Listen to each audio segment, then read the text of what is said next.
Hello, respectable audience. I have a question for you. 5 plus 3 times 5 minus 3. So 5 plus 3 will be equal to 8. Okay.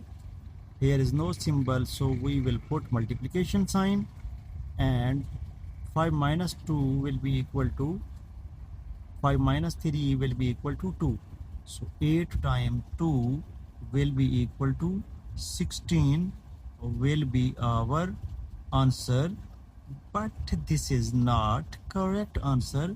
Now we will solve the same question by using correct method. So 5 plus 3 times 5 minus 3 will be equal to, first of all we have to solve this parenthesis.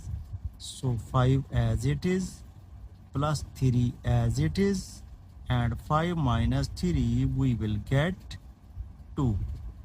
Okay, now here is addition and multiplication, and according to D-Math rule we have to multiply first. So here is multiplication. We will get 5 plus 3 and 2 will be multiplied. 3 times 2 will be equal to 6. Here is simple addition. So we will get 5 plus 6 is equal to 11, and 11 will be our correct answer. Thank you for watching my YouTube video.